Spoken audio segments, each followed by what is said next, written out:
Kenya's history has been redefined once more. Another judicial milestone on the eve of the first anniversary of the promulgation of the country's new constitution, as the first ever judges of the Supreme Court get down to business.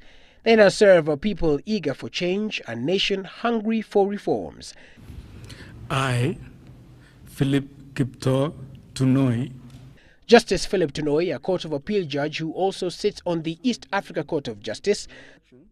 Justice Mohammed Ibrahim, a Mombasa High Court judge. Njoki Ndungu, an advocate of the High Court of Kenya and a former nominated member of Parliament.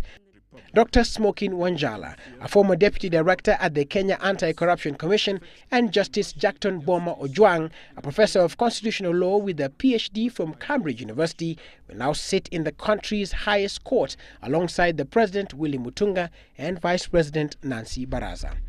President Mwai Kibaki expressed optimism that with the ongoing reforms in key institutions, the country's future is guaranteed. We expect justice. And in this nation, we have learned to have justice.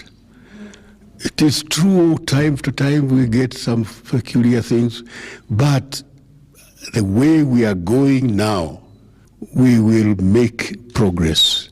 The judges were sworn in following Thursday's landmark dismissal of a case that had been filed to challenge their appointments by a three-judge bench. While taking up office after their swearing in, the judges promised to give their best to reform the judiciary by restoring confidence in the justice system in the country, as well as diligently serve Kenyans.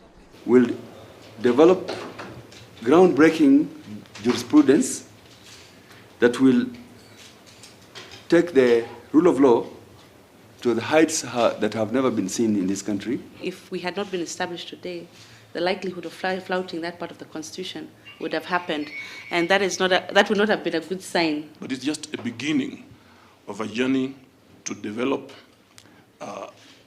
law which is going to help steer our nascent democracy.